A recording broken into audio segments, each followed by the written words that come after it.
Baik, pada pertemuan kali ini kita akan belajar asal-usul spesies atau yang lebih dikenal sebagai spesiasi, ya. Dalam pertemuan kali ini saya akan menampilkan materi dengan cara yang berbeda. Jadi Anda harus membuat catatan sendiri ya. Kalau yang kemarin-kemarin saya sudah membuat catatannya, Anda tinggal mengecek sedikit sendiri ya. Tapi sekarang saya akan memandu Anda untuk membaca buku untuk mendapatkan materi yang saya susun di sini ya. Sebelum kita mulai, saya ingin mengingatkan dulu kepada Anda bagaimana hubungan antara spesiasi, mikroevolusi dengan makroevolusi ya. Anda bisa melihat ini di dalam buku Campbell yang Anda punya ya. Yang saya pakai ini buku Campbell yang jilid 10, tapi untuk konsep ini sepertinya masih sama ya, bahwa spesiasi itu merupakan suatu konsep yang menghubungkan antara mikroevolusi dan makroevolusi. Ya, Anda tentu masih ingat bahwa mikroevolusi itu adalah suatu fenomena evolusi, tapi pada level gen, ya, pada level populasi tentu saja, tapi yang dilihat adalah perubahan frekuensi alel dalam suatu populasi seiring dengan waktu. Hal berbeda didefinisikan pada makroevolusi, sebenarnya tidak berbeda, yang berbeda adalah spektrum waktunya dan akumulasi dari perubahan-perubahan frekuensi alel itu ya. Kalau kita lihat di definisi spesiasinya di halaman sebelumnya ya di buku Campbell, bahwa spesiasi itu merupakan proses di mana suatu spesies berubah menjadi dua spesies atau lebih ya. Jadi bisa berubah menjadi minimal dua spesies atau lebih ya. Sekarang kita lihat dulu dari definisi dari buku lain ya supaya Anda lebih paham. Ya, saya membacanya juga dari buku ini ya. Sebenarnya yang ingin saya ambil dari buku ini adalah ilustrasinya ya. Ini ilustrasi membedakan makroevolusi dengan mikroevolusinya jauh lebih baik dibandingkan dengan buku Campbell ya. Mari kita lihat seperti apa. Di buku ini dikatakan bahwa evolusi, Anda tentu, saya yakin Anda masih ingat ya bagaimana kita mendefinisikan evolusi. Kurang lebih ini masih sama karena saya juga salah satunya mengambil dari buku ini. Evolusi adalah perubahan frekuensi karakteristik genetik ya, karakteristik yang didetermine oleh secara genetik di dalam populasi seiring dengan waktu. Evolusi dapat dilihat dengan dua sudut pandang, yaitu mikroevolusi dan makroevolusi. Mikroevolusi terjadi ketika ada perbedaan minor dalam frekuensi alel ya. Jadi ya kalau dalam kasus bakteri TB yang menjadi resisten, Anda masih ingat yang wild type-nya itu ada 2 macam, kemudian menjadi ada tipe yang lainnya yang jadi 10 jenis ya, tapi itu masih di dalam spesies yang sama, masih kategori spesies yang sama karena hanya terjadi perubahan frekuensi alelnya masih perubahannya merupakan perubahan yang minor. Makanya itu dikatakan sebagai mikroevolusi. Berbeda dengan makroevolusi. Makroevolusi itu terjadi perbedaan yang signifikan, yang banyak ya, perbedaannya itu mungkin menjadi akumulasi dan waktu terjadi perubahan frekuensinya itu terjadi dalam waktu yang cukup lama. Ya, bahkan ini seringkali menjadi satu pemicu terjadinya spesies yang baru. Ya, sekarang mari kita lihat seperti apa ilustrasinya di sini. Nah, ini mungkin Anda akan ada juga yang kurang setuju. Tapi kita lihat dulu bagaimana ini konsepnya dulu ya. Ini mikroevolusi. Lihat, mikroevolusi ini tentang kupu-kupu ya, yang pengamatan kupu-kupu di era industri. Anda masih ingat pasti di buku SMA ini banyak bahwa pada awalnya kupu-kupu biston itu banyak yang berwarna terang ya. Namun di era industri pada akhirnya yang banyak adalah yang berwarna gelap ya. Ini adalah mikroevolusi. Kenapa dikatakan mikroevolusi? Karena perubahannya masih minor ya. Jadi hanya satu karakteristik ya yang berubah, yaitu warna yang gelap menjadi lebih dominan dibandingkan dengan warna yang terang ya. Lihat bagaimana buku ini mengilustrasikan makroevolusi. Buku ini sebenarnya sudah mengilustrasikan mikroevolusi dengan cukup baik gitu. Cuman mungkin nanti Anda akan tidak setujunya di sini. Tapi pada dasarnya suatu organisme dia dapat mengalami split ya, mengalami evolusi, awalnya mikroevolusi kemudian lama-lama menjadi makroevolusi ya, dan menjadi spesies yang berbeda ya. Di sini ada organisme nenek moyangnya tidak disebutkan, lalu kemudian ada 4 turunannya dan diantaranya satunya spesies Anda. Kalau kita kembalikan, nah ini yang dipahami oleh para ahli biologi yang tanpa belajar dari ayat-ayat Al-Quran ya. Sebenarnya Allah sudah menitik beratkan gitu bahwa penciptaan manusia itu berbeda dengan penciptaan alam semesta. Anda masih ingat ya, saya waktu itu menuliskan beberapa ayat yang berhubungan dengan ini, bahwa sebenarnya manusia itu diciptakan dengan berbeda. Sedangkan alam semesta bersama isinya, tumbuhan, hewan, itu diciptakan bersamaan. Meskipun ada satu riwayat yang mengatakan bahwa ketika Nabi Adam diturunkan ke bumi itu ternyata dia bersama ular yang berkaki gitu. Tapi itu riwayat ya, jadi itu saya kurang mengerti cara menelaah apakah riwayat itu benar atau tidak. Jadi tugas kita semua yang ingin maksudnya mengeluarkan ini dari contoh makroevolusi, silahkan kita buat riset-riset yang berguna yang besar untuk mengeluarkan ini. Ya, karena kalau kita sebagai umat beragama, kita bukan cuman harus berpatokan pada hasil pengamatan gitu, tapi kita juga harus meyakini dulu nih ayat Al-Quran mengatakan apa, lalu kita buktikan ya. Nah, karena kita belajar spesiasi, berarti kita harus yakin dulu nih dengan konsep spesiesnya.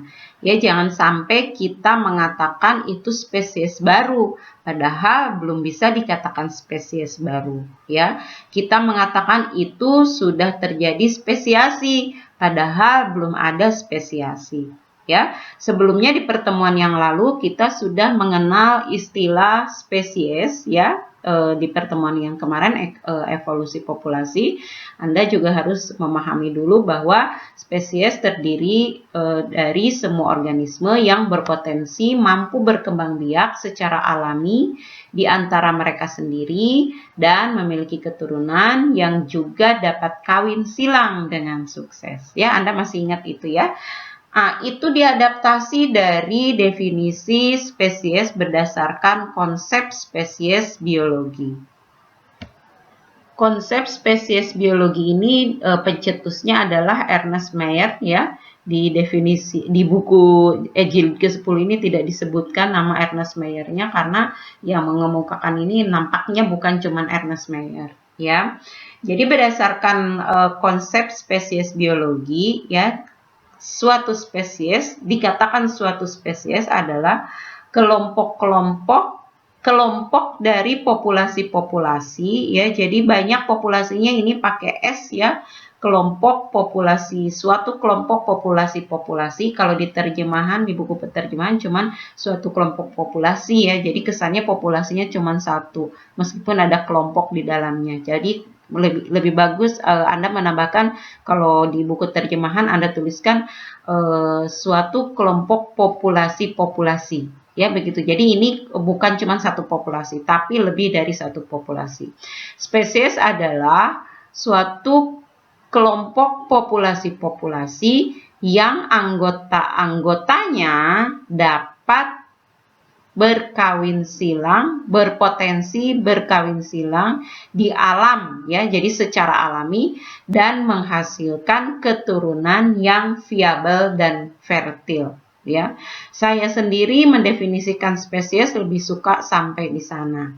Tapi kalau di sini di buku Campbell ditambahkan, tapi tidak menghasilkan keturunan viabel dan fertil jika anggota populasi itu berkawin silang dengan anggota dari kelompok lain. Ya, ini menjadi agak sulit, menjadi kacau kalau saya pribadi menambahkan ini, kecuali Anda sudah mengerti konsep spesies biologi ini ada berdasarkan konsep ini, isolasi reproduksi. Ya, isolasi reproduktif, ya. Apa itu isolasi reproduktif? Isolasi reproduktif adalah adanya faktor-faktor penghalang biologis, ya, faktor-faktor penghalang biologis, ya, harus sifatnya biologis, bukan kimia, bukan fisik, ya. Jadi faktor-faktor penghalang biologis yang mencegah anggota dari dua spesies yang berbeda untuk kawin dan menghasilkan keturunan viabel dan fertil, ya.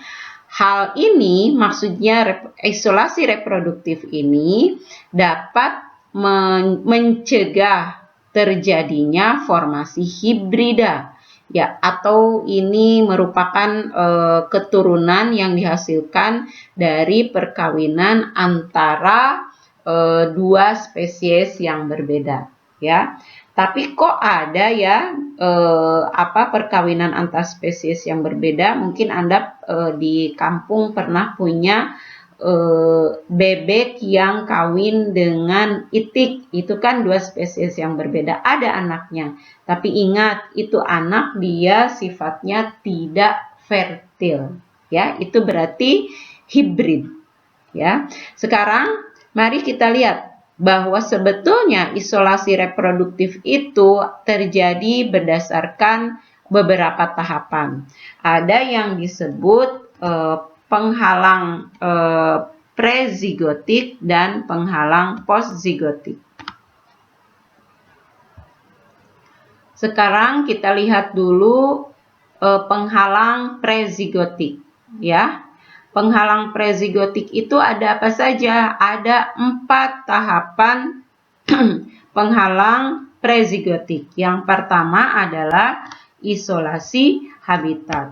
Ya, jadi tidak mungkin suatu organisme yang berasal dari habitat yang berbeda akan dapat kawin silang. Ya, misalnya ikan dengan bebek, ikannya habitatnya di akuatik, sedangkan bebeknya habitatnya di terestrial. Jadi tidak memungkinkan terjadi perkawinan di antara keduanya, ya. Atau misalnya yang satunya hidup di bersifat arboreal, atau yang sifat ada di biasa menggantung di tanah, yang satunya ada di dalam tanah, ya, dan itu tidak memungkinkan juga. Dua spesies tersebut tidak mungkin juga bersatu.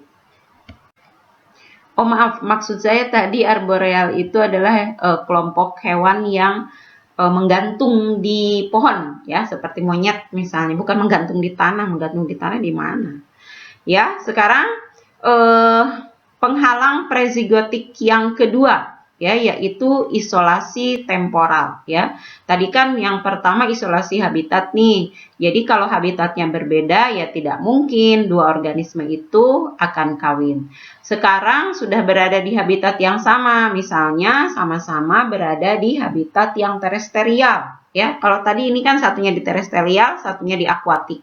Kalau ini sama-sama di terestrial, ya. Meskipun itu adalah organisme yang berada di dalam genus yang sama, tapi jika waktu kawinnya berbeda, maka kedua organisme tersebut tidak akan bisa kawin. Di buku ini dicontohkan adanya dua jenis hewan, ya. Skunk itu mungkin sejenis bajing, ya, atau ya pokoknya kalau nggak bajing apa namanya, kuskus atau musang begitu. Sama nggak dengan musang? Saya nggak tahu ya. Tapi kurang lebih sejenis bajing lah. Terdapat dua jenis hewan yang ada di dalam genus Spilogale. Ya, jadi yang satunya Spilogale putorius dan satunya lagi Spilogale gracilis. Ya, berarti kedua hewan ini berada dalam genus yang sama. Masalahnya putorius dia kawin pada saat di akhir winter, ya. Jadi di akhir musim dingin. Sedangkan gracilis dia kawin di akhir musim panas, ya. Jadi meskipun habitatnya mereka berkeselingkupan, mereka suka bertemu, tapi karena musim kawin dari keduanya berbeda, maka kedua spesies ini tidak akan mungkin bisa melakukan perkawinan. Ya, mengerti ya? Jadi itu adalah isolasi yang bersifat temporal. Sekarang kita lihat isolasi prezigotik tahap ketiga, ya. Misalnya, jadi ada dua organisme ini sudah lewat, ya. Mereka ada di habitat yang sama, misalnya di terestrial. Kemudian ada isolasi temporal, jadi musim kawinnya ternyata mereka sudah sama, ya, dan mereka berarti hidup di dalam satu lokasi yang berkeselingkupan, musim kawinnya sama. Ternyata harus dilihat juga apakah isolasi perilakunya sama atau tidak. Ya, jadi maksudnya ada isolasi perilaku atau tidak, ya. Biasanya itu ada isolasi perilaku di dalam di antara spesies yang berbeda.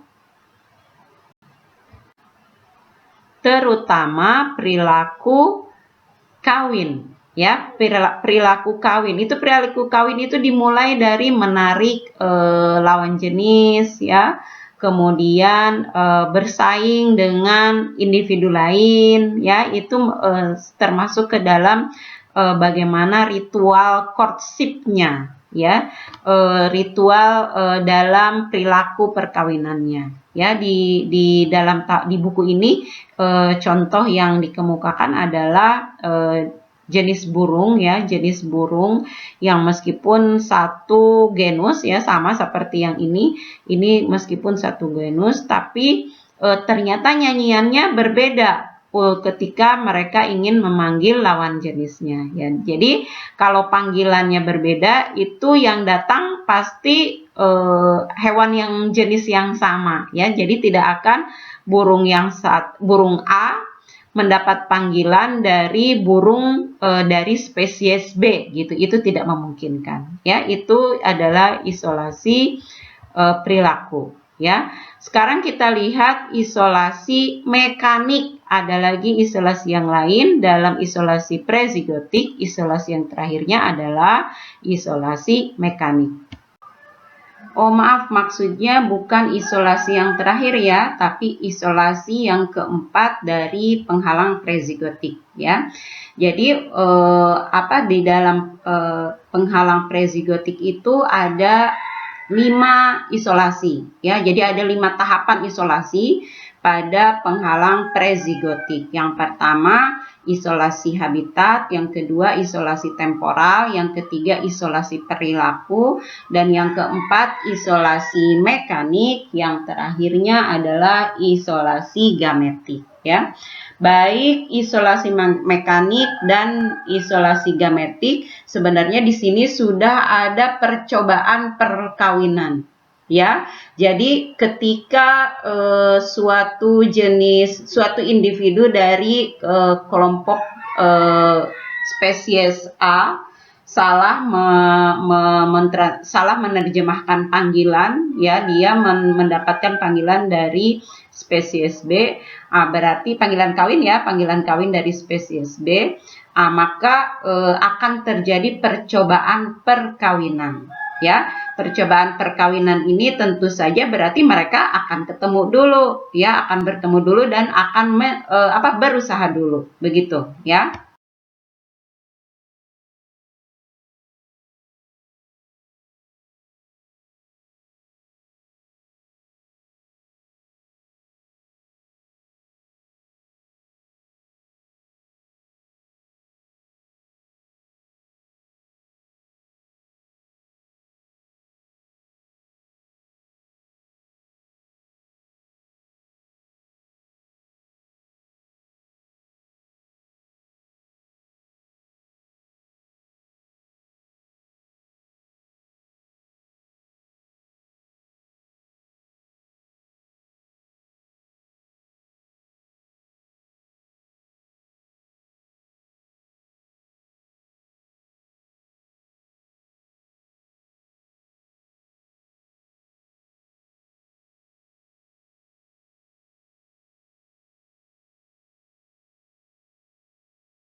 Contoh dari panggilan kawin tidak mesti berdasarkan panggilan atau nyanyian seperti pada burung, ya.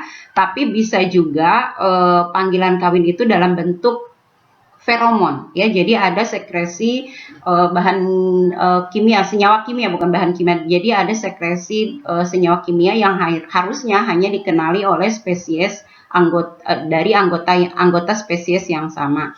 Tapi anggota spesies lain yang satu genus bisa saja salah menerjemahkan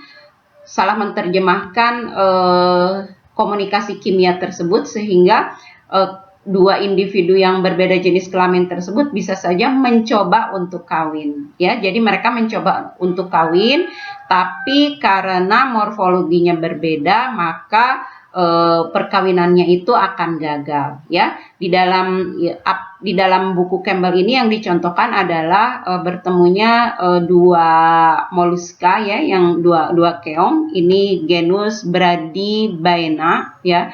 Yang pertama spesies yang satu cangkangnya itu bisa spesies ini bisa diidentifikasi berdasarkan cangkangnya yang yang searah dengan arah jarum jam, sedangkan yang ini putarannya yang berlawan arah dengan jarum jam, ya. Meskipun ini tampak sama persis, ya, tapi rupanya karena mereka berbeda spesies, maka bukaan genitalnya juga berbeda. Jadi meskipun mereka sudah mencoba untuk kawin, perkawinan itu tetap akan tercegah, ya, karena bukaan genitalnya tidak sama. Jadi perkawinan tidak dapat berlangsung, ya. Kemudian kita akan masuk ke pengisolasi yang kelima, yang terakhir dari isolasi prezigotik, dari penghalang prezigotik. Jika 4 penghalang yang pertama dari penghalang prezigotik dapat dihindarkan oleh dua spesies yang berbeda untuk melakukan perkawinan, ya, maka dua organisme tersebut berarti akan sudah mencoba kawin dan berhasil mempertemukan sperma dan sel telurnya, ya. Jadi memungkinkan terjadinya fertilisasi. Tapi dengan adanya isolasi gametik, maka dua gamet tersebut tidak akan pernah dapat bertemu, ya. Ini bisa saja diakibatkan karena pertama bisa saja sperma dengan sperma dengan sel telur tidak saling mengenali ya, secara biokimia mereka tidak sama. Kemudian atau juga sperma tidak dapat bertahan hidup jika berada pada saluran fertilisasi saluran telur dari betina ya. Kalau di dalam contoh ini adalah contoh pada si urchin ya, pada bintang laut, di mana bintang laut itu kan dia fertilisasinya di luar tubuh ya. Jadi ada pertama betina akan mengeluarkan sel-sel telurnya, kemudian jantan akan datang kemudian akan menyimpan spermanya di sekitar sel telurnya. Tapi fertilisasi tidak akan pernah terjadi karena baik sel telur maupun sel sperma ternyata biarpun mereka saling bertemu, kalau mereka berasal dari spesies yang berbeda, mereka tidak akan saling mengenali dan pertemuan itu tidak akan pernah membentuk zigot ya. Jadi gamet-gamet itu akhirnya tidak akan pernah melebur untuk membentuk zigot ya. Jadi itu pertahanan isolasi terakhir ya, penghalang prezigotik ya, yaitu isolasi gametik. Jadi saya ulang lagi sedikit ya, saya ulang lagi dari awal bahwa isolasi reproduktif itu bisa terjadi melalui dua mekanisme, yaitu mekanisme prezigotik ya. Jadi ini mekanisme yang terjadi sebelum terjadinya zigot, untuk menghalangi terjadinya zigot ya. Jadi penghalang prezigotik ya, yang terdiri dari 5 tahapan, yaitu isolasi habitat, isolasi temporal, isolasi behavior, isolasi mekanik, dan isolasi gametik ya. Kemudian yang kedua, mekanisme yang kedua adalah mekanisme postzigotik. Nah, mekanisme postzigotik ini ada 3 tahapan ya. Tahapan yang pertamanya adalah pengurangan viabilitas hibrid ya. Kenapa sekarang ada namanya hibrid? Karena sekarang setelah postzigotik ini berarti sudah terjadi turunan yang berasal dari dua spesies yang berbeda ya. Makanya ini turunannya kemudian disebut hibrid ya. Jadi mekanisme postzigotik itu ada 3. Tadi yang prezigotik ada 5 ya. Yang postzigotik ada 3 tahapan. Yang pertama menghalangi atau mengurangi pengurangan viabilitas hibrida. Kemudian yang kedua pengulangan fertilitas hibrida. Kemudian yang terakhir pemecahan hibrida ya. Mari kita lihat dulu pengurangan viabilitas hibrida. Isolasi gametik merupakan merupakan tahapan terakhir dari penghalang prezigotik ya. Jika isolasi gametik ini dapat dilalui oleh dua spesies yang dua spesies yang berbeda yang akan melakukan perkawinan, maka sperma dengan sel telur dapat bertemu dan fertilisasi akan terjadi. Jika fertilisasi terjadi, maka akan terbentuklah zigot, dan zigot tersebut akan berkembang menjadi individu baru yang disebut dengan hibrid ya. Jadi ketika isolasi gametik dapat dilalui, maka yang hibrid akan terjadi ya. Namun suatu mekanisme ternyata masih bekerja di sini, yaitu gen-gen dari spesies induk yang berbeda. Ingat ya, jadi gamet jantan dengan gamet betina ya, sel telur dan sel sperma yang berasal dari spesies yang berbeda memungkinkan memiliki urutan gen yang berbeda pula ya. Jadi ketika ini alel-alel bertemu untuk membentuk gen, interaksi gennya mungkin saja berinteraksi dengan cara tertentu sehingga perkembangan dan kesintasan hibrid tersebut dapat dapat rusak. Ya, jadi kesintasan hibrida di lingkungan itu menjadi sangat rendah, ya, bahkan tidak mampu survive, ya.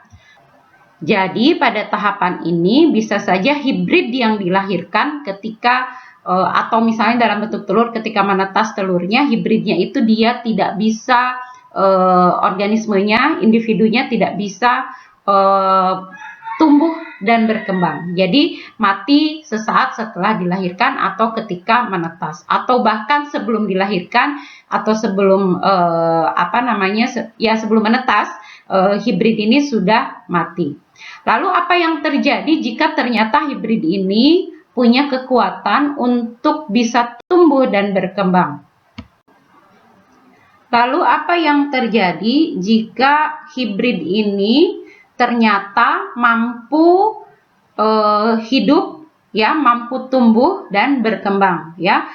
Mungkin ini dikarenakan hibrid tersebut berasal dari dua spesies yang susunan kromosomnya mirip, ya. Jadi berarti dia akan dapat melalui rintangan ini, ya. Jadi rintangan pengurangan viabilitas hibrida dapat dilalui sehingga hibridnya dapat tumbuh dan berkembang.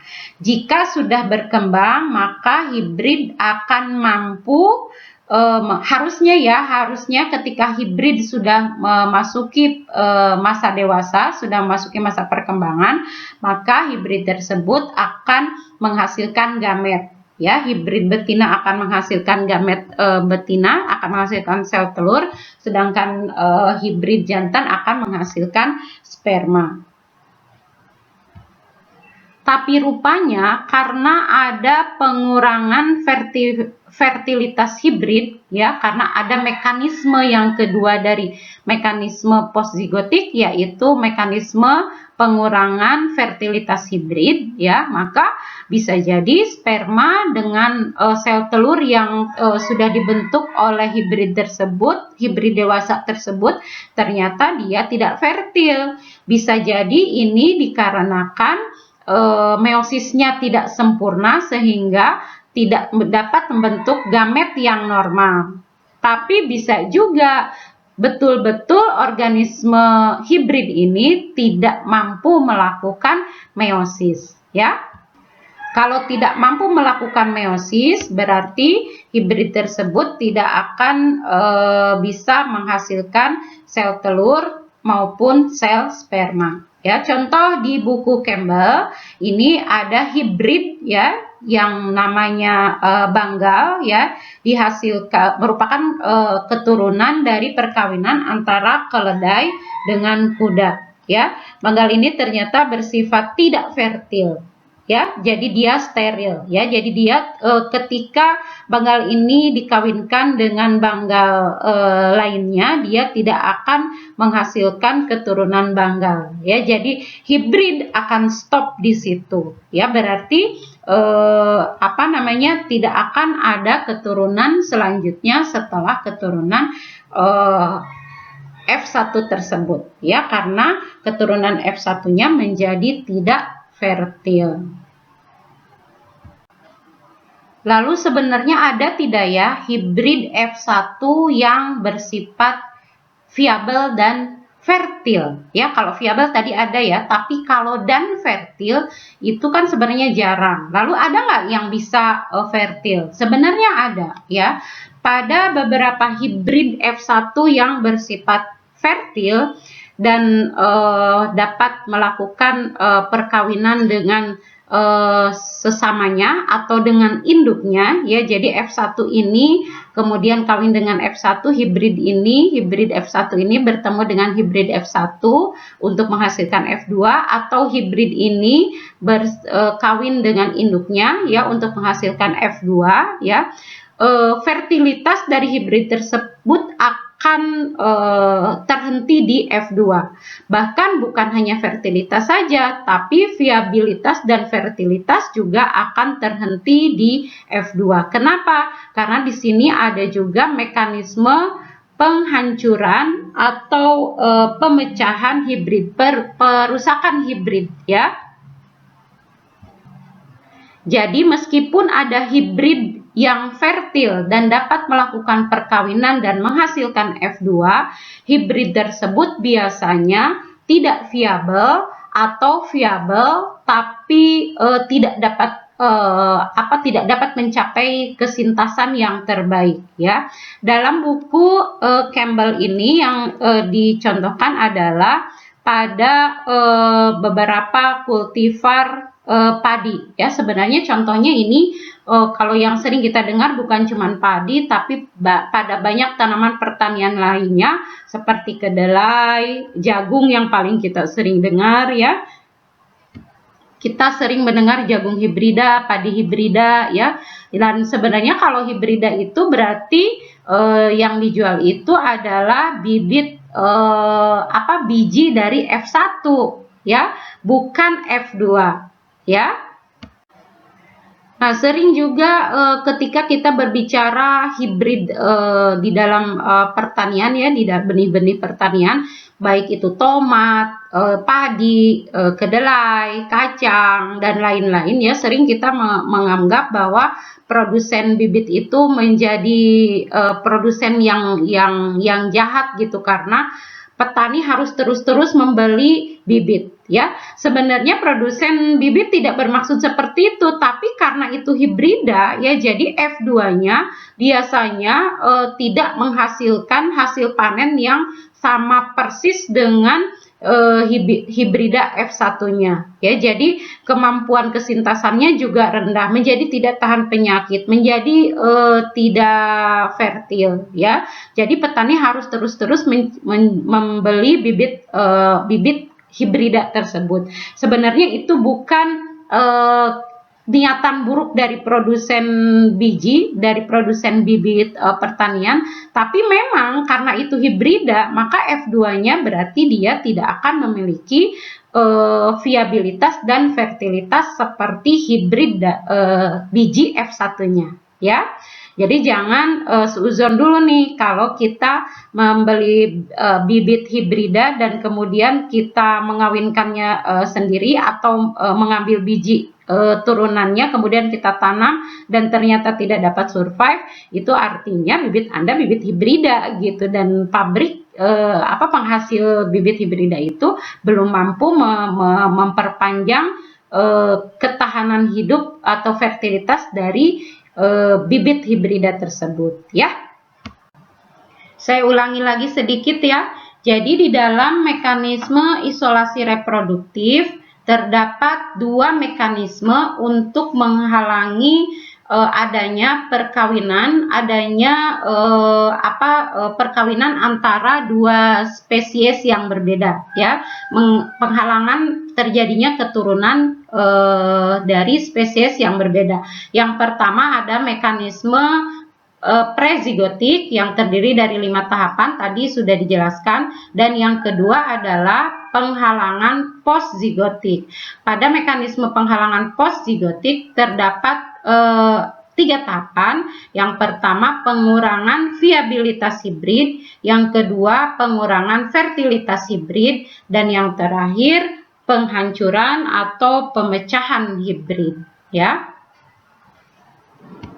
Apakah suatu organisme dua individu yang kita dapatkan, dua organisme yang kita dapatkan itu berdasar dari spesies yang sama atau tidak? Ternyata tidak dapat berlaku untuk semua spesies, ya. Jadi konsep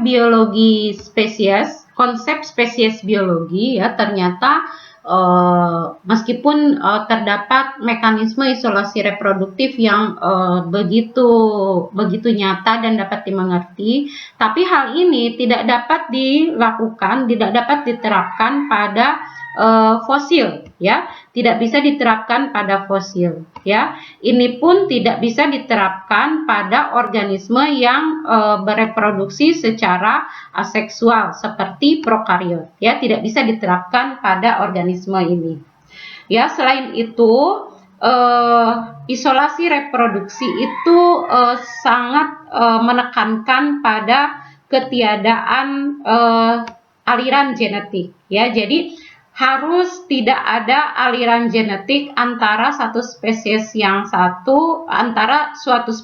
dengan spesies yang lainnya, ya. Tapi pada kenyataannya banyak organisme yang memiliki morfologi dan ekologi yang berbeda, ya, tapi masih menampakkan adanya aliran gen di antara mereka yang memiliki morfologi dan ekologi yang berbeda ini, ya. Salah satu contoh dari adanya aliran gen yang terjadi di dalam dua spesies yang berbeda, ya, terjadi pada genus Ursus, yaitu kelompok beruang, ya. Di dalam contoh ini disebutkan bahwa Ursus arctos atau grizzly bear dan Ursus maritimus atau polar bear, keduanya dapat melakukan perkawinan dan menghasilkan hibrid yang kemudian ini disebut growler bear, ya. Kejadian ditemukannya hibrid di alam ini masih dalam penelitian, ya. Apakah hibrid ini merupakan pertemuan kembali dua spesies yang dulunya terpisah, ya. Saya akan perlihatkan penelitian yang sedang dilakukan, report-reportnya berdasarkan pemberitaan di beberapa media massa yang dapat kita lihat di website. Anda bisa menemukan artikel mengenai Growler bear ini di Nat Geo, ya. Anda bisa menemukannya di sini. Kemudian Anda juga bisa menemukannya di sini di PS Magazine, ya. Di dalam artikelnya ini, Growler bear ini ternyata dia merupakan hibrid, ya, yang bersifat fertil. Ya, ini luar biasa karena barusan kita sudah belajar bahwa perkawinan antara dua spesies yang berbeda akan menghasilkan keturunan yang tidak fertil. Kalaupun keturunannya itu fertil, maka di generasi berikutnya itu tidak akan ada yang fertil karena ada pemusnahan, ya. Anda ingat itu, ya. Sekarang kita lihat dulu nih apa yang diberitakan oleh Nat Geo. Di Nat Geo, saya pakai ini supaya cepat, ya, mencarinya. Di Nat Geo dikatakan bahwa ini sudah bisa dipastikan berdasarkan analisis DNA, dapat dipastikan bahwa ayah biologis dari Growler bear adalah grizzly bear dan ibunya adalah polar bear. Jadi ini sudah pasti, ya. Jadi Growler bear itu merupakan hibrid dari grizzly bear dan polar bear, ya. Lalu kemudian bagaimana mereka bisa bertemu? Bagaimana ini bisa terjadi? Bagaimana polar bear bisa mengawini grizzly bear, ya. Ternyata ini dugaannya adalah karena jumlah populasi polar bear itu terus menurun, ya. Setiap di musim kawin yang dilihat oleh polar bear, yang lebih sering dilihat adalah grizzly bear daripada polar bear. Dan disitulah polar bear mencoba untuk mulai kawin dengan grizzly bear, dan ternyata mereka menghasilkan F1 menghasilkan turunan yang sifatnya fertil, ya. Jadi hibridnya ternyata dia fertil, ya. Di artikel yang ada di Nat Geo juga ada penambahan, maksudnya ada tambahan penjelasan kenapa bisa ini polar bear lebih suka dengan grizzly bear, bukan dengan black bear, ya. Anda lihat di sini, ya. Kenapa grizzly bear lebih bisa menghasilkan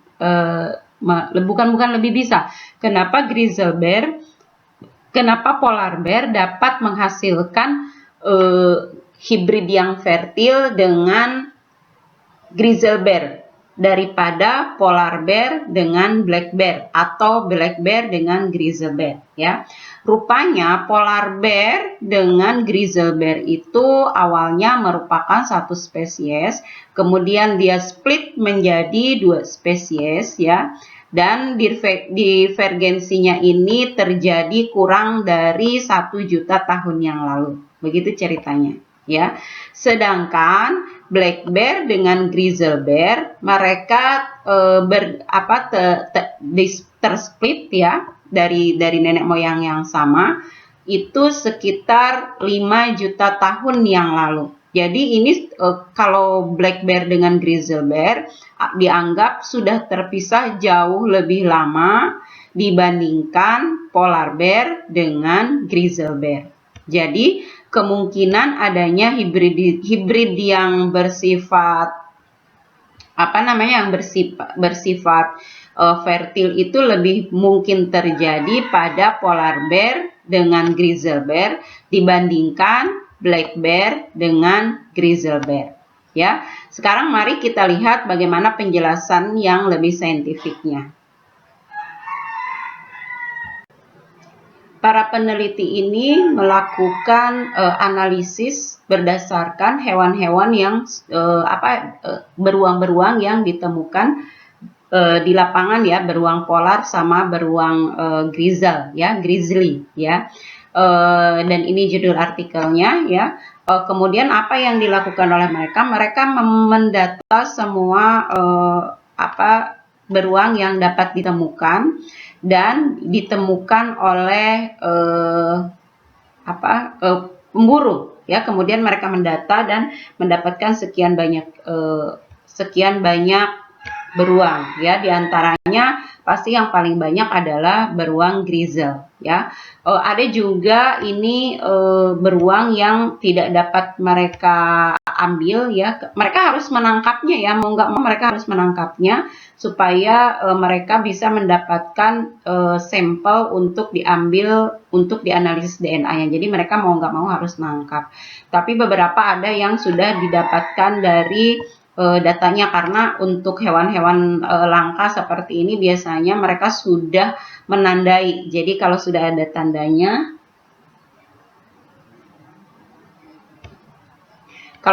tandanya, mereka akan punya data DNA-nya ya. Ini kalau yang sighting berarti mereka cuma dapat fotonya, berarti artinya ini tidak ada data DNA-nya. Jadi belum tentu ini tidak ada hubungannya dengan hibrid-hibrid ini ya. Jadi ini yang berdasarkan foto ini dikatakan ini adalah yang suspek dari grizzle. Lalu apa suspek dari hibrid? Lalu apa yang mereka lakukan? Yang mereka melakukan adalah menganalisis DNA-nya supaya mereka bisa mengetahui siapa ibu, siapa bapak, dan yang mana anak-anaknya. Ternyata berdasarkan analisis DNA itu mereka akhirnya mendapatkan yang berhubungan. Ingat ya, tadi yang dianalisis agak banyak, tapi yang keluar dalam family tree ini, dalam family tree pohon keluarga ya, pohon keluarga ini ternyata cuman di sini ada 4, ada 10 ekor ya. Ternyata ada 4 ekor dari Glorar bear ya, yang berasal dari satu ini polar bear dan ibu polar bear, 1 ekor ibu polar bear dan 2 ekor ayah grizzle bear ya. Kemudian jadi perkawinan yang pertama ya, mereka ini yang perkawinan yang pertamanya, perkawinan ibu yang pertama dengan grizzle bear ini didapatkan 2 ekor ya, sedangkan perkawinannya yang kedua dengan grizzle bear yang lain yang ini tidak bisa ditangkap ya, tapi datanya ada ya. Kemudian ini didapatkan 2 ekor, dua-duanya betina. Kalau yang tadi 1 jantan 1 betina. Lalu kemudian mereka juga mendapati bahwa ternyata si hibrid yang betina ini melakukan backcross dengan ayah grizzle bear ya. Kita menyebutnya ini back cross, bukan test cross. Karena kalau test cross, ingat ya, di genetika berarti dia disilangkan dengan dikawinkan lagi dengan individu atau orang tuanya yang bersifat homozigot resesif. Karena kita tidak tahu ini homozigot kah atau heterozigot kah, maka kita harus mengatakan sebagai back cross, ya. Jadi ini hibrid yang betina melakukan back cross dengan ayah Grizel, ya, dan dihasilkan generasi kedua yang lahir di tahun 2007 ya. Ini generasi keduanya. Lalu betina yang sama juga dia melakukan back cross juga dengan back cross juga, tapi bukan dengan ayah biologisnya, ya. Dia melakukan back cross dengan betina jantan Grizel yang lain, dan kemudian dihasilkan 3 jantan. Ya, nah ini penelitiannya sementara terhenti dulu karena pengamatannya akan menjadi terhenti karena F2 yang didapatkan semua jenis kelaminnya jantan, ya. Kemudian kecuali ini memang dia masih hidup, ya, saya kurang tahu ini masih hidup sekarang atau tidak. Mungkin akan dilakukan back cross juga antara F2 ini dengan nenek moyangnya di sini, ya. Tapi masalahnya ini kan berarti umurnya sudah jauh sekali, ini lahir tahun 86, ini sedangkan ini masih 2014, ya. Jangan dibilang kenapa yang ini tidak kawin dengan ayah biologisnya di sini, ya, back cross seperti yang dilakukan ini, karena ini umurnya masih sangat muda, ya, masih sangat muda, dan jadi belum dewasa untuk melakukan perkawinan, ya. Jadi berdasarkan analisis pedigree ini, berdasarkan analisis DNA ini, dapat dibuktikan bahwa ternyata perkawinan 2 spesies yang berbeda dapat saja menghasilkan turunan yang fertil, ya. Artinya ada aliran gen dari 2 spesies yang berbeda ini, dari polar bear dan dari grizzle bear, ya. Bahkan aliran genetik tetap terjadi di keturunan keduanya, ya, dan ini semua viabel. Semuanya viabel, tapi belum dites apakah ini fertil atau tidak. Yang jelas ini viabel, ya. Dan ini aliran genetik dari 2 induk yang berbeda ini sudah sampai di F2, ya. Karena adanya kekurangan dari penerapan konsep spesies biologi, maka muncullah konsep spesies yang lainnya, ya. Di antaranya satu konsep spesies morfologi, kemudian yang kedua konsep spesies ekologi, kemudian yang ketiga konsep spesies filogenetik. Konsep spesies morfologi membedakan spesies berdasarkan bentuk tubuh, ya, morfologi dan struktur lainnya, ya. Berdasarkan morfologi ini, berdasarkan ciri-ciri morfologi ini dapat diterapkan pada organisme yang memiliki strategi perkawinan aseksual maupun seksual. Tapi pada prakteknya sih sebenarnya morfologi struktur apa, organ apa, morfologi yang mana yang digunakan oleh seorang saintis dengan saintis yang lain tentu saja akan berbeda, ya. Jadi tetap gitu, kita ketika mengidentifikasi tetap kita harus memperhatikan aspek-aspek yang lain, ya. Karena bagaimanapun meskipun ini konsep spesies morfologi yang paling banyak digunakan, tapi tetap saja ini masih banyak perdebatannya. Sekarang yang kedua, konsep spesies ekologi, ya. Konsep spesies ekologi memandang spesies berdasarkan niche ekologinya, ya. Kalau berdasarkan niche ekologi berarti ini berdasarkan interaksi spesies dengan lingkungannya, baik itu lingkungan biotik maupun abiotik, ya. Sama juga seperti spesies konsep spesies morfologi, konsep spesies ekologi juga dapat diterapkan pada organisme dengan strategi perkawinan seksual maupun aseksual, ya. Tapi menentukan spesies hanya berdasarkan satu konsep spesies saja, apalagi misalnya ini konsep spesies ekologi saja, tidak akan menjadi kurang sempurna kalau jika kita tidak melihat morfologinya, ya. Kita kemudian akan masuk ke konsep spesies filogenetik. Konsep spesies filogenetik mendefinisikan spesies sebagai kelompok terkecil daripada individu-individu yang memiliki nenek moyang yang sama, ya. Ini sebenarnya mirip dengan yang isolasi reproduktif, ya. Hanya saja ini didasarkan pada pembentukan pohon kehidupan, ya. Jadi diketahui harus dibuat pohon kehidupannya dan sejarah filogenetik spesies, ya. Sama juga dengan konsep spesies ekologis dan konsep spesies morfologi, konsep spesies filogenetik dapat diterapkan baik pada organisme yang memiliki strategi perkawinan seksual maupun aseksual.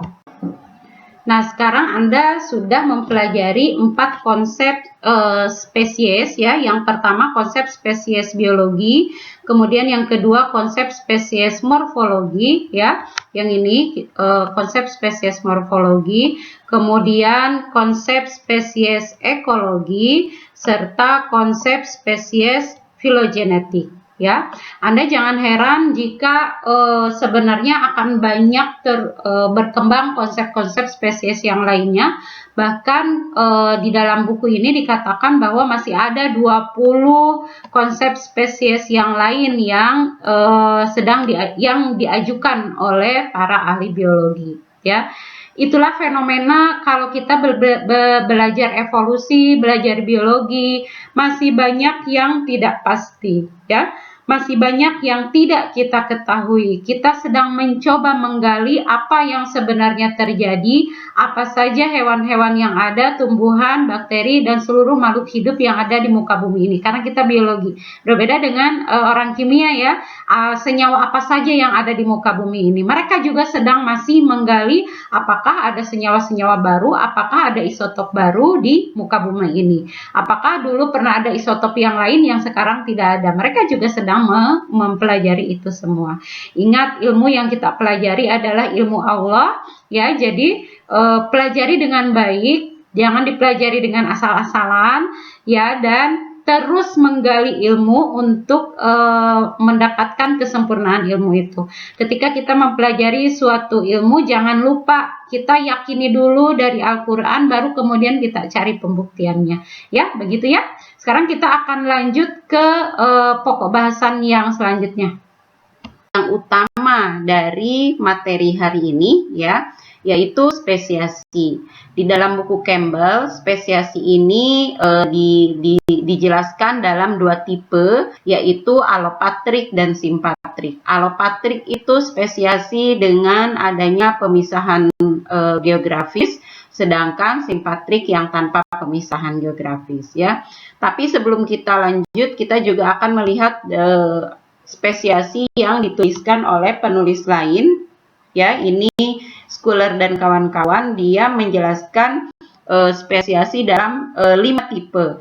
Yang pertama alopatrik, peripatrik, simpatrik, parapatrik, dan plurality modes, ya. Tapi kita akan lupakan dulu yang terakhir ini, yang kelima. Mungkin kita akan sedikit membahas yang utama kita akan bahas adalah alopatrik dan simpatrik, dan kemudian sedikit kita bahas yang peripatrik dan parapatrik. Pemisahan adanya 4 tipe spesiasi ini juga dijelaskan oleh Fukuyama, ya. Fukuyama menjelaskan ada 4 tipe spesiasi. Nah, ini yang dijabarkan oleh Fukuyama, ya ini. Jadi ada spesiasi alopatrik, peripatrik, parapatrik, dan simpatrik. Kita juga bisa melihat spesiasi yang lebih mudah. Anda boleh mempelajarinya dari National Geographic ya, dari Nat Geo ya. Ini ada bab khusus tentang spesiasi ya. Nah, di Nat Geo sendiri spesiasi sebenarnya dia jelaskan dalam 5 tipe ya. Tipe yang terakhirnya adalah yang tidak digambarkan di sini adalah tipe artifisial ya. Sekarang mari kita mulai dulu dengan menelaah apa itu spesiasi alopatrik. Baik, sekarang kita akan melihat bagaimana spesiasi alopatrik bisa terjadi. Tapi sebelumnya kita lihat dulu perbedaan antara spesiasi alopatrik dengan spesiasi simpatrik. Kita lihat di sini ini adalah spesies originalnya ya, populasi original dari suatu jenis ikan. Kemudian ada perubahan geografis di mana kolam ikan ini, habitat ikan ini mengalami penyurutan air sehingga dua tempat ini menjadi terpisah ya. Pada pemisahan ini telah menyebabkan beberapa karakteristik dari populasi spesies tersebut menjadi muncul ya, di sini jadi muncul. Kemudian tapi ini tidak muncul di populasi yang lain, populasi baru yang lain. Nah, berbeda dengan spesiasi simpatrik. Pada spesiasi simpatrik kemunculan karakter baru dari suatu spesies ini bisa terjadi pada wilayah geografis yang sama. Jadi tidak ada pemisahan tapi muncul karakteristik baru. Sebenarnya banyak peneliti biologi menganggap bahwa spesiasi simpatrik itu sangat tidak mungkin terjadi atau kecil kemungkinannya terjadi ya. Jadi yang paling banyak kejadiannya adalah spesiasi alopatrik. Lalu bagaimana caranya spesies baru bisa terjadi melalui mekanisme spesiasi alopatrik? Ini dapat terjadi yang pertama ketika aliran gen terhenti karena terbentuknya dua subpopulasi yang diakibatkan terpisahnya suatu kawasan geografis. Seperti yang contoh tadi ya, di mana sungai ini habitat ikan ini menjadi terpisah gara-gara adanya penyurutan permukaan air, turunnya permukaan air ya. Kemudian yang kedua adalah spesiasi alopatrik terjadi karena ada individu-individu yang mengisolasi diri ya, yang membuat koloni sendiri yang jauh dari area utama dari populasi nenek moyangnya ya. Meskipun kawasan geografisnya dia tidak berubah, tapi karena dia mengisolasi di dalam kawasan geografi yang sama memungkinkan terjadinya spesiasi. Biasanya individu-individu yang mengisolasi diri ini adalah individu-individu yang yang memiliki karakteristik yang jauh berbeda dengan yang lain. Jadi dia minoritas tapi memisahkan diri ya. Sebenarnya pada kelompok manusia juga ada orang-orang yang seperti ini, misalnya yang orang dengan adanya selaput di antara jari-jari tangan dan kakinya. Terus kemudian kelompok orang yang mengalami kebotakan bukan hanya pada pria, bukan mengalami ya, yang botak baik pada pria dan pada wanita. Nah, ini kalau mereka mengisolasi diri itu pada manusia ya. Kalau mereka mengisolasi diri maka ada kemungkinannya ini tidak akan ada lagi aliran genetik di antara keduanya. Nah, manusia menyimpulkan kalau tidak ada aliran genetik berarti terjadi pemisahan spesies, begitu ya. Mohon maaf saya menggunakan contoh manusia supaya lebih mudah untuk dipahami ya. Tapi kan kalau pada manusia pembentukan isolasi karakter-karakter khusus itu tidak mungkin terjadi karena kita sudah dibekali dengan akal dan pikiran sehingga kita tidak akan mengucilkan orang-orang dengan kelainan karakter ya. Ini adalah contoh dari isolasi geografis yang terjadi pada ikan yang biasa menjadi predator dari larva nyamuk ya. Ini namanya gambusia ya. Ini gambusia sebenarnya ini dua-duanya gambusia habsi ya. Jadi ini belum mengalami pemisahan spesies sebenarnya, tapi secara kenampakan ini sudah berbeda. Karena gambusia A ini yang lebih besar, ini dia hidup pada kolam kolam alami itu danau ya, danau kecil yang secara alami memiliki predator ya. Jadi ada predator alami di habitatnya. Sedangkan yang ini ya, yang B, ikan ini tingkat predasinya itu sangat rendah. Jadi jumlah predator di lingkungan yang ikan yang B itu sangat rendah. Padahal mereka ini satu spesies ya. Cuman ini kemudian dianggap terisolasi secara geografis karena tidak mungkin ikan yang ini naik dulu ke daratan untuk berpindah ke kolam yang kurang predatornya ya. Jadi tidak memungkinkan seperti itu. Jadi di sini berarti sudah ada yang namanya isolasi geografis. Jadi isolasi geografis itu bukan hal-hal yang besar yang kadang-kadang tidak bisa diamati. Jadi kalau untuk beberapa ikan ya, untuk ikan-ikan yang seperti ini beda kolam saja itu sudah dikatakan terisolasi secara geografis. Kalau tidak ada aliran yang membuat aliran air yang menyambungkan dua kolam itu, berarti dua kelompok ikan itu sudah dikatakan sebagai geografis yang berbeda ya. Ini hanya contoh ya.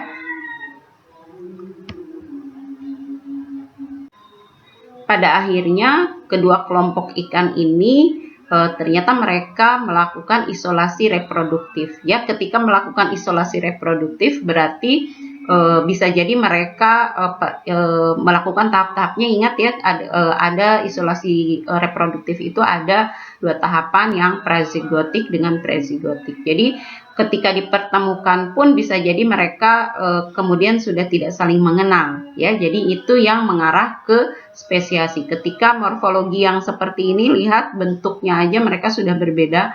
Ketika morfologi mereka sudah berbeda, mereka mungkin bisa saja sudah tidak mengenali dan melakukan isolasi reproduktif. Ya, yang tadi itu contoh pada ikan ya. Nah, kita juga sebenarnya bisa membuat simulasi spesiasi alopatrik dengan menggunakan Drosophila ya. Ini simulasinya, ini penelitiannya dilakukan sampai 40 generasi. Jadi awalnya Drosophila ini berasal dari satu populasi yang sama ya, jenis makanannya juga sama, kemudian mereka dipisahkan dengan mengganti mediumnya. Yang satu diganti mediumnya ya, jadi kemudian dipisahkan. Ini juga bisa dianggap sebagai isolasi geografis ya, karena lalat-lalat yang ada di medium A tidak bisa menyeberang ke lalat yang ada di medium B karena kita tutup ya, dan ini tidak memungkinkan adanya pertukaran genetik di sini sampai 40 generasi ya. Silakan Anda amati, Anda cermati eksperimen ini, kemudian Anda jelaskan kenapa eksperimen ini bisa menggambarkan adanya spesiasi alopatrik, lalu kemudian jawab pertanyaan what if-nya ya. Jadi ini tugas Anda berikutnya ya. Sekarang kita akan beralih ke spesiasi simpatrik ya. Pada spesiasi simpatrik spesies baru tidak terbentuk dengan adanya pemisahan geografis ya. Jadi populasi induk tidak terpisah karena adanya perubahan kawasan geografis ya yang menghalangi interaksi antara kedua subspesies tadi. Pada spesies simpatrik, spesiasi terjadi pada kawasan geografis yang sama dan tidak ada tidak ada pembentukan ulang, tidak ada rearrangement dari kawasan geografis ya. Kawasan geografisnya tetap sama begitu. Lalu bagaimana mekanismenya bisa spesies baru terbentuk dengan mekanisme spesiasi simpatrik ya. Yang pertama adalah adanya poliploidi ya. Ini poliploidi dapat terjadi secara alami ya, tidak dengan rekayasa. Jadi memungkinkan terjadinya menjadi spesies baru. Bagaimana poliploidi bisa menjadi spesies baru?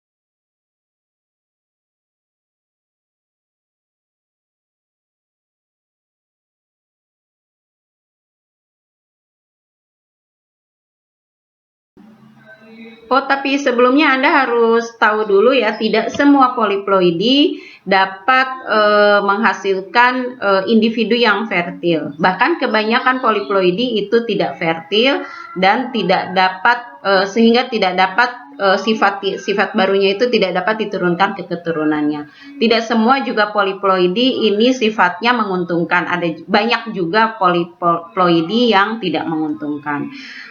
Poliploidi ini mekanismenya ada dua macam ya. Yang pertama ada autopoliploid dan yang kedua ada allopoliploid. Bagaimana mekanisme autopoliploid bisa terjadi dan membentuk spesies yang baru? Autopoliploid terjadi pada suatu spesies yang sama ya, akibat perkawinan dari anggota populasi dari spesies yang sama. Jadi pada autopoliploid ini individu dihasilkan dari orang tua yang spesiesnya sama, lalu individu ini memiliki set kromosom yang double ya. Kan harusnya kalau induknya 2N sama dengan 6, maka nanti individu anakannya juga 2N sama dengan 6. Tapi karena ada kesalahan dalam pembelahan sel, jadi dalam kasus autopoliploid individu turunannya itu bisa saja mendapatkan jumlah kromosom 2 kali lipat yang didapatkan satu set lengkap dari ayah dan satu set lengkap dari ibu. Ya, jadi itu yang disebut autopoliploid. Tidak semua autopoliploid seperti yang saya ingatkan lagi, tidak semua menguntungkan, tapi pada beberapa pada beberapa jenis tumbuhan, spesies autopoliploid individu autopoliploid ini memungkinkan memiliki ukuran yang lebih besar dan dianggap menguntungkan. Dan sering juga autopoliploid pada tumbuhan bersifat fertil sehingga mereka bisa saling mengawini dengan sesama poliploidi tersebut dan menghasilkan keturunan yang fertil ya. Tapi dia kemudian turunan yang poliploid ini tidak bisa kawin lagi dengan organisme yang memiliki set kromosom dengan orang tuanya. Seperti itu ya. Hal berbeda terjadi pada poliploid yang dengan mekanisme allopoliploid ya. Kalau pada allopoliploid ya, pada allopoliploid ini dihasilkan, jadi individu yang mengalami allopoliploid ini dihasilkan dari perkawinan yang berasal dari dua spesies yang berbeda. Ya, jadi istilahnya allopolyploid itu sebenarnya hibrid ya, karena dia dihasilkan dari dua spesies yang berbeda. Namun kemudian dia memiliki kromosom bukan dari salah satunya ya. Di sini contohnya spesies A memiliki 6 set kromosom ya, atau 3 pasang kromosom, sedangkan spesies B-nya memiliki 2 pasang kromosom ya. Pada allopolyploid kromosom yang dihasilkan ternyata jadinya adalah 2N sama dengan 10. Jadi ada 5 pasang kromosom ya yang didapatkan utuh dari ayah dan utuh dari ibu yang berbeda spesies ya. Ingat, biasanya kalau berdasarkan isolasi reproduktif yang sudah kita pelajari, jika ada dua spesies yang dapat kawin dan sel-sel gametnya dapat melakukan fertilisasi, ya, dapat melebur untuk melakukan proses fertilisasi, biasanya individu yang dihasilkannya itu bersifat steril, ya, tidak fertil. Tapi ada kemungkinan beberapa yang bersifat fertil. Ingat ya, tapi di isolasi reproduktif itu sudah dijelaskan. Tapi pada akhirnya meskipun fertil, dia akan memasuki tahapan pemusnahan, ya, akan ada pemusnahan hibrid.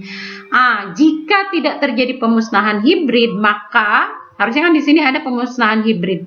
Jika di sini tidak terjadi pemusnahan hibrid karena hibrid ini menjadi fertil dan dapat mengawini sesama hibridnya, ya, maka ini dinyatakan sebagai spesies yang baru. Ya, jadi itu mekanisme allopolyploid. Jadi kalau allopolyploid didapatkan dari perkawinan dua spesies yang berbeda, sedangkan autopolyploid dihasilkan dari spesies yang sama yang mengalami kesalahan pembelahan sel. Tapi Anda juga perlu ingat bahwa kejadian polyploid ini lebih banyak terjadi pada tumbuhan. Maksudnya polyploidi yang mengakibatkan yang mengacu ke terjadinya spesies baru itu lebih banyak pada tumbuhan. Meskipun ada ini pada hewan, tapi ini hanya dugaan, ya. Ini hanya pada dugaan bahwa kodok ini dapat menjadi spesies baru karena polyploidi. Ini hanya dugaan, ya, tidak ada buktinya. Sedangkan pada tumbuhan ini buktinya sudah banyak didapatkan, termasuk yang pada tumbuhan-tumbuhan yang sering kita temui. Ya, bahkan ini penelitiannya pada tumbuhan-tumbuhan yang sering diamati, ya, yang di sini. Jadi kalau pada hewan ini kejadiannya sangat jarang polyploidi yang menguntungkan, tetapi pada tumbuhan ini banyak ditemukan. Mekanisme yang kedua yang dapat menyebabkan spesiasi simpatrik adalah seleksi seksual.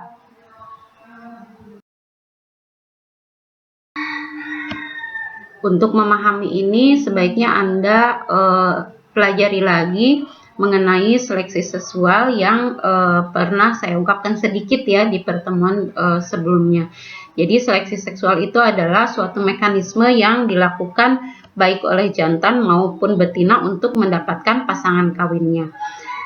Sekarang bagaimana seleksi seksual dapat menyebabkan adanya spesies baru di dalam suatu populasi, ya, terpisahnya suatu spesies dari spesies induknya. Ya, di sini dikatakan ada suatu hipotesis yang membuat seleksi seksual dapat menyebabkan spesiasi. Dalam seleksi seksual, biasanya betina memilih jantan berdasarkan kenampakannya untuk menjadi pasangan kawinnya, ya. Jika itu terus-menerus terjadi, maka ada kemungkinan beberapa karakter akan menjadi dominan di dalam suatu populasi, ya. Jadi ketika suatu betina hanya memilih jantan dengan karakter tertentu ya untuk dijadikan pasangan kawinnya, dan itu terjadi terus-menerus berulang-ulang, maka akan muncul suatu karakter yang berbeda dari karakter spesies induknya. Tapi sebenarnya kalau menurut pribadi saya pribadi ya, ini pengamatan saya pribadi, itu tidak mungkin terjadi ya, karena kalau meskipun karakternya yang itu saja, itu hanya akan memunculkan frekuensi genetik yang berubah saja, tapi tidak akan mengubah seluruh frekuensi genetik. Adapun maksudnya tidak akan mengubah banyak frekuensi genetik. Adapun di dalam contoh ini ya, di dalam contoh yang disediakan di sini di buku Campbell Anda juga ada, ini dua jenis ikan ini ditempatkan pada dua kondisi. Yang pertama sama-sama ya, ikan Pundamilia dan Nyereri, yang dua-duanya ini satu genus yang sama, diletakkan di dalam satu drum yang sama. Jadi di dalam satu drum itu ada dua spesies ya. Kemudian yang dia buat di dalam dua drum, jadi di dalam dua drum itu masing-masing ada dua spesies ini. Lalu kemudian yang satu dikasih warna cahaya normal, kemudian yang satunya lagi natural light ya, yang satunya lagi warna jingga ya. Kemudian di sini ternyata pada kondisi pencahayaan dengan warna jingga, kedua spesies ini dapat menjadi saling mengawini ya,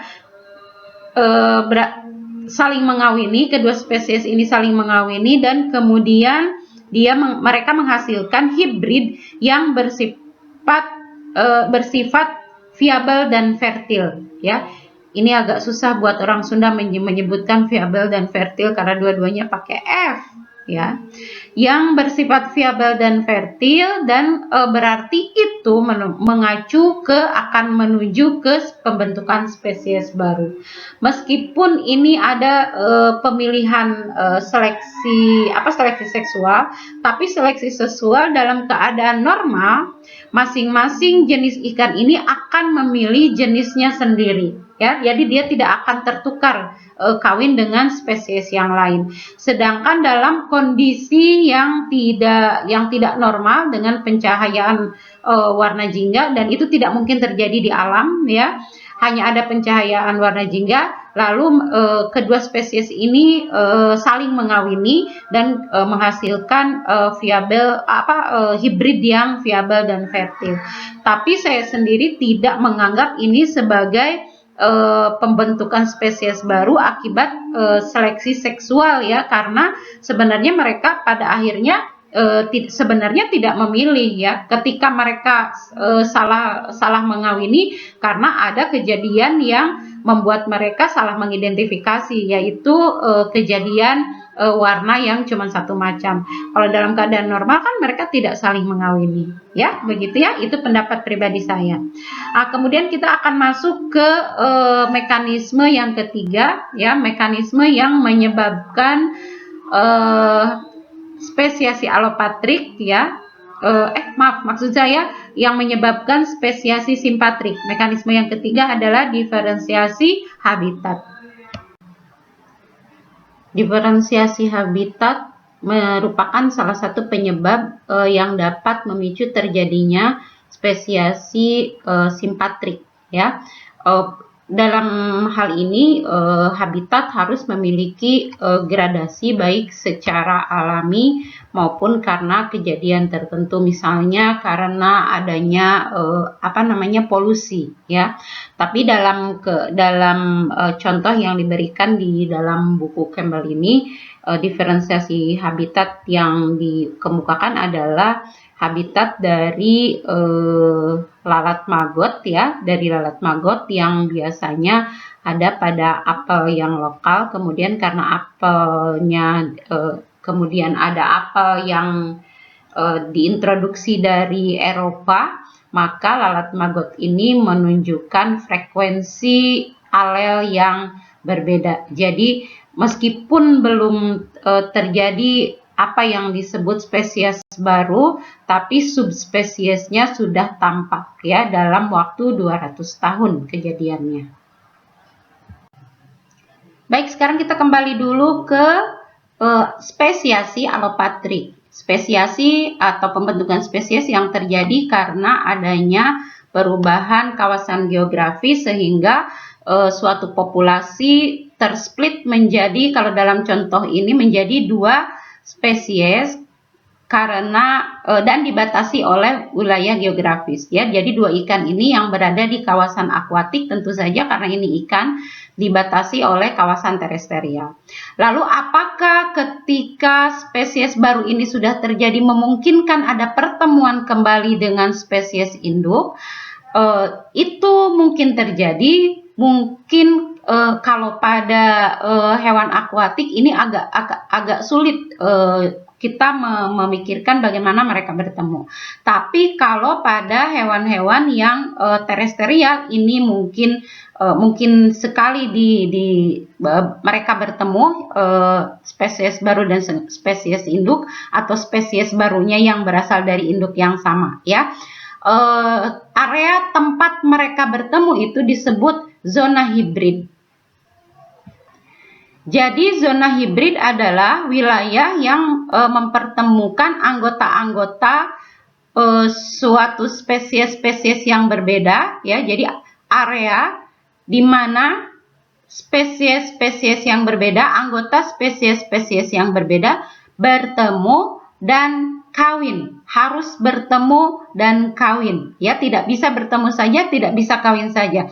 Jadi area itu harus tempat mereka bertemu dan kawin, menghasilkan setidaknya beberapa keturunan yang hibrid yang memiliki ciri khas dari nenek moyangnya, pencampuran nenek moyangnya, ya.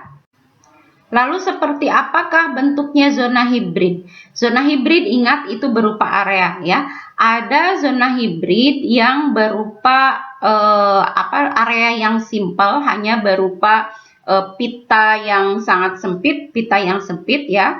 Ada juga yang cukup kompleks, seperti pada ini, ya. Ada juga yang bersifat kompleks yang terdiri dari ruang-ruang khusus, ya, berupa pola-pola spasial, ya. Ada juga yang seperti itu. Dan ini lebih rumit dibandingkan dengan yang narrow band, yang pita yang sempit, ya. Tapi apapun itu, yang pasti hybrid zone itu, zona hibrid harus merupakan tempat bertemu dan kawin anggota spesies yang berbeda, anggota-anggota dari spesies-spesies yang berbeda.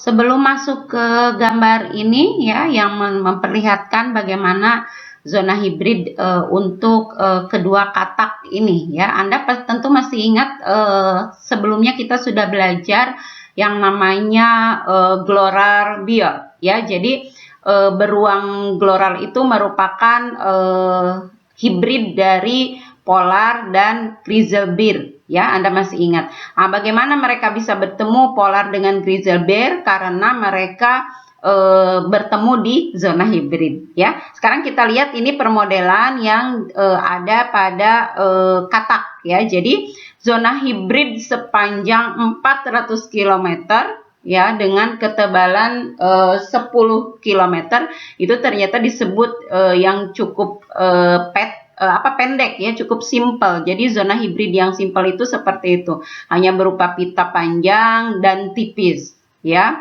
Tipisnya itu ternyata 10 km, kemudian luas area, panjang areanya cuman 400 km, kemudian lebarnya cuma 10 km. Padahal kalau dipikir lagi, ini katak-katak ukurannya cukup kecil, tapi zona hibrid sepanjang itu ternyata masih dikategorikan sebagai zona hibrid yang simpel dan sempit, ya. Jadi zona hibrid itu merupakan tempat bertemunya kedua spesies ini, ya. Jadi ada overlap, ada wilayah tempat mereka overlap, bertemu dan melakukan perkawinan, ya. Dan sebenarnya kalau dilihat sebenarnya tidak sepanjang pita ini ada perkawinan, ya, tidak. Jadi tapi secara umum terjadi perkawinan dan pertemuan antara kedua spesies katak ini di sini, ya. tadi sudah saya sebutkan bahwa ada dua tipe zona hibrid. Yang pertama yang simple, yang seperti pita sempit ya, berupa pita sempit. Kemudian ada juga yang kedua yang lebih kompleks ya, yang berpola spasial yang rumit ya, berpola spasial yang rumit. Maksudnya apa? Spasial itu kan ruang. Jadi polanya terdapat ruang-ruang yang complicated, yang rumit gitu. Kenapa? Sebenarnya tidak serumit itu, biasanya pola-polanya itu berdasarkan gradasi lingkungan. Seperti ini contohnya pada zona hibrid yang mempertemukan kedua jangkrik yang disebutkan spesiesnya di sini ya. Zona hibridnya tergantung pada ketinggian ya, berarti nanti zona hibridnya ada di ketinggian ada pada berbagai ketinggian, dan ternyata dengan berbagai ketinggian tersebut berarti akan lebih memicu munculnya hibrid-hibrid yang lebih kuat daripada anggota spesies induk ya. Jadi hibrid lebih kuat dari spesies induk. Berbeda dengan pada katak, pada kodok yang tadi yang hibrid zone-nya ada pada satu pita yang sempit, yang lebar ya. Di sana hibridnya justru lebih lemah, karena mau nggak mau dia ada pada wilayah yang kurang lebih sama, tidak ada strata, tidak ada perbedaan zona hibrid dia, tidak ada spasial yang berbeda ya. Jadi nampaknya dengan adanya pola spasial yang lebih kompleks, zona hibrid dengan pola spasial yang lebih kompleks lebih memicu hibrid yang lebih fit, yang lebih survive di alam, bahkan lebih survive dari spesies induknya. Gambar ini menunjukkan simulasi terbentuknya zona hibrid ya. Pada awalnya ini Anda bisa melihat juga di buku Campbell ya, halaman 56 yang jilid 2 kalau nggak salah. Jadi pada awalnya ada sekelompok ada beberapa populasi dari suatu spesies yang sebenarnya mereka bisa berinteraksi ya. Kalau di sini digambarkan ada 4. Kemudian satu diantaranya menjadi tidak dapat kontak dengan 3 populasi yang lainnya karena alasan pembatasan geografis ya. Ingat, ini terjadi pada spesies Allopatric.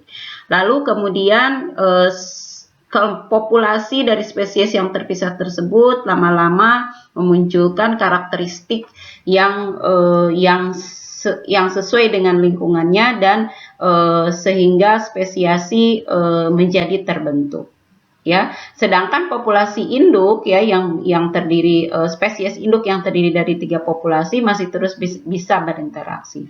Kemudian ada di mana suatu waktu keempat populasi tersebut kemudian bisa bertemu ya. Pertemuan ini terjadi pada suatu zona yang disebut zona hibrid. Jadi ingat ya, jadi ada tahapannya ya. Jadi ada tahapannya, ada penghalang geografis dari kumpulan populasi suatu spesies, kemudian spesies berdivergensi membentuk karakter yang baru. Terbentuklah kemudian, memunculkan karakter baru untuk yang sesuai dengan lingkungannya. Kemudian terbentuklah suatu yang dianggap sebagai spesiasi.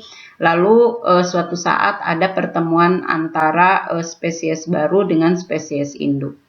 Lalu pembentukannya seperti apa? Pembentukannya ini bisa terjadi melalui 3 mekanisme. Maksud saya adalah bagaimana zona hibrid ini membentuk hibrid ya. Itu ada 3 mekanisme.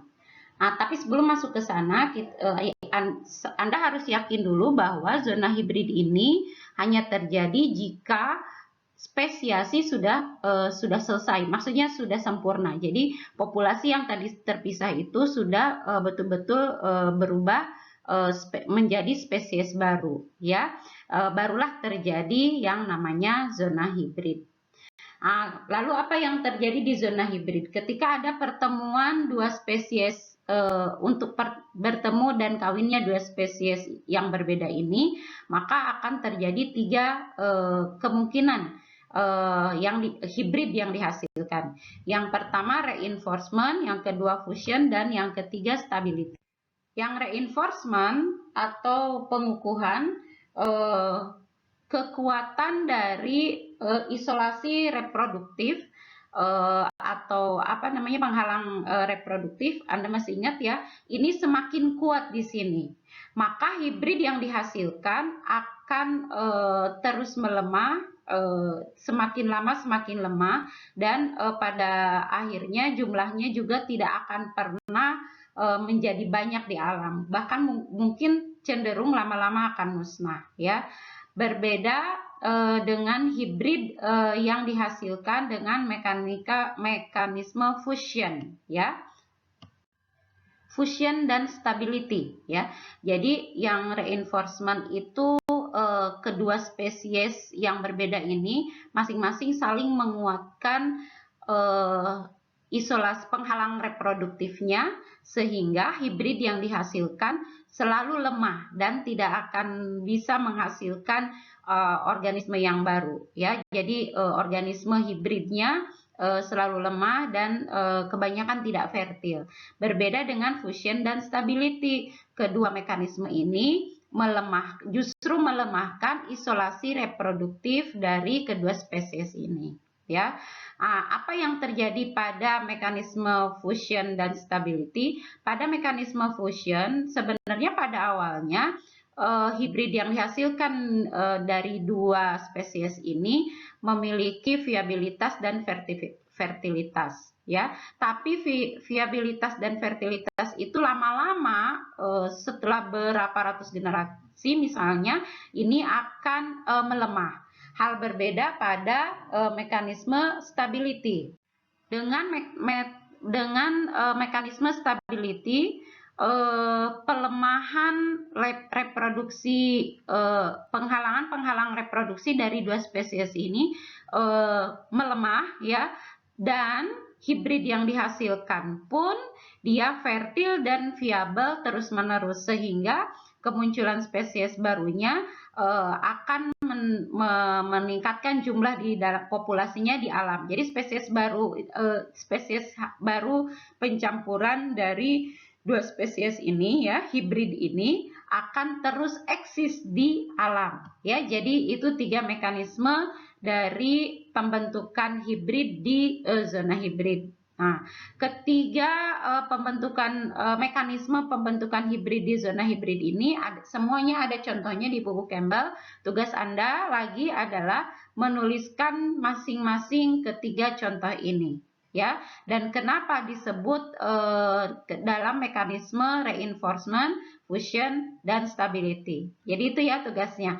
Jadi Anda memberikan contohnya nggak apa-apa, langsung saja yang ada persis di dalam buku Campbell. Anda tuliskan kembali, jangan banyak-banyak, satu paragraf saja. Lalu Anda berikan alasan kenapa itu masuk ke dalam reinforcement, fusion, dan stability. Lalu tugas selanjutnya adalah tolong Anda jawab ini pertanyaan di what if-nya ya. Apa yang terjadi jika aliran gen terjadi kembali pada langkah 3. Jadi apa yang terjadi ketika ada aliran gen di langkah ketiga? Memungkinkan tidak ada zona hibrid di langkah ketiga? Itulah kurang lebih pertanyaannya kalau dikaitkan dengan zona hibridnya ya.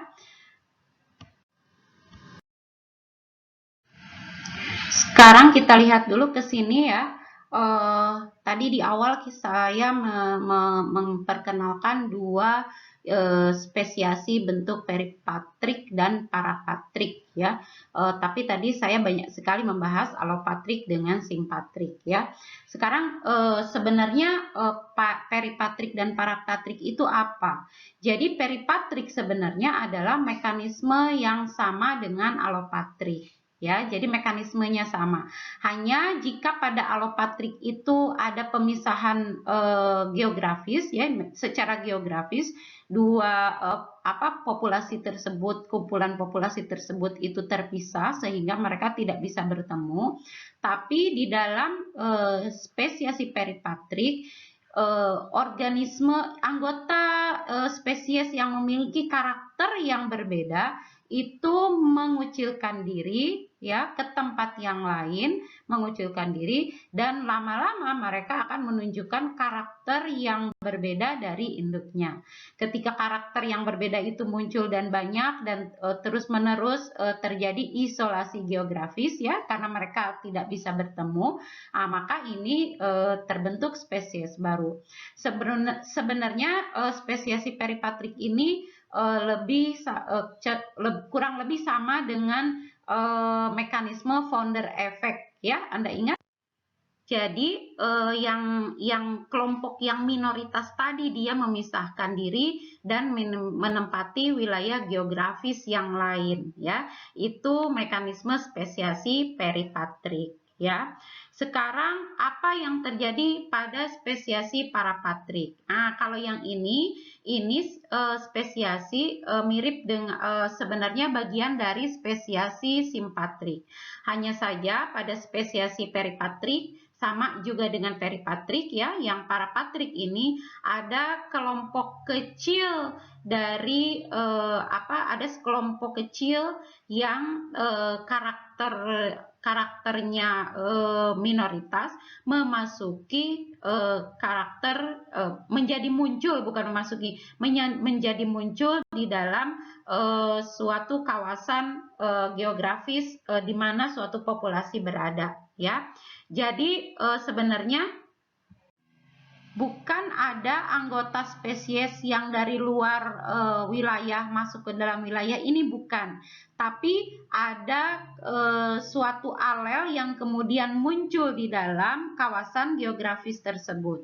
Hal ini bisa jadi karena misalnya ada mutasi, kemudian ada pencemaran di area tertentu yang beberapa organisme, beberapa individu dari anggota spesies tertentu menjadi dapat mengkolonisasi wilayah tersebut ya, dan biasanya itu memunculkan karakteristik yang awalnya tidak ada menjadi ada ya. Jadi itu parapatrik dan peripatrik. Jadi saya ulangi lagi, kalau peripatrik sebenarnya bagian dari alopatrik, mekanismenya sama dengan alopatrik, cuman kalau peripatrik memisahkan diri.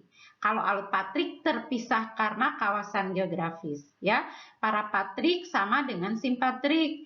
Hanya saja kalau parapatrik itu terjadi karena adanya munculnya alel baru di dalam populasi. Ini juga sebenarnya kemunculan alel baru dalam populasi, tapi kemunculannya secara alami, sedangkan ini bisa disebabkan misalnya karena mutasi, kemudian karena pencemaran, sehingga akan muncul karakteristik baru di dalam populasi. Begitu ya? Baik, sekarang kita sudah sampai di pokok bahasan terakhir, yaitu mengenai waktu terjadinya spesiasi. Tapi sebenarnya ini Anda bisa baca sendiri ya, karena ini sudah lebih mudah untuk dipahami ya.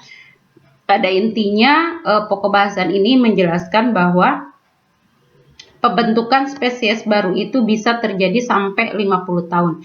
Maksudnya perubahan morfologinya ya, perubahan sampai terbentuk perubahan morfologi itu sekitar 50.000 tahun. Ini untuk spesies yang bisa survive di alam selama 5 juta tahun ya. Jadi hanya 1% dari total lifetime suatu spesies bisa hidup di bumi ini. 50.000 tahunnya terjadi perubahan, selama 50.000 tahun terjadi perubahan morfologi ya, sampai membentuk spesies baru. Pembentukan spesies barunya, spesiasinya terjadinya seperti apa? Bisa terjadi secara gradual atau secara punctuated ya, kalau di sini. Jadi muncul begitu saja, dan nanti penyempurnaannya ini langsung terjadi maksudnya langsung terjadi di sini ya. Jadi ada ini spesies awalnya, kemudian langsung muncul spesies yang seperti ini, bisa jadi karena mutasi ya kalau kayak seperti ini. Kemudian penyempurnaan morfologinya sedikit sekali perubahannya terjadi. Berbeda dengan yang gradual. Kalau yang gradual ini perubahan secara bertahap ya seperti ini sampai terbentuknya spesies baru. Kalau yang punctual ini langsung ada nih spesies barunya ya, tapi perubahan bentuknya tetap ada tapi sangat minor ya. Selanjutnya untuk pokok bahasan ini silakan Anda baca sendiri karena ini jauh lebih mudah ya. Jangan lupa Anda kerjakan tugasnya dan kumpulkan ya. Kapanpun ya, saya memberi kelonggaran waktu ini sampai 1 bulan. Tapi jangan dilupakan karena ini banyak, apalagi sudah dilihat, sudah dibaca, kemudian ditinggal. Jadi sebaiknya dilihat videonya, kemudian dibaca bukunya, langsung kerjakan tugasnya ya supaya tidak lupa ya. Sampai di sini dulu, tetap sehat. Assalamualaikum warahmatullahi wabarakatuh.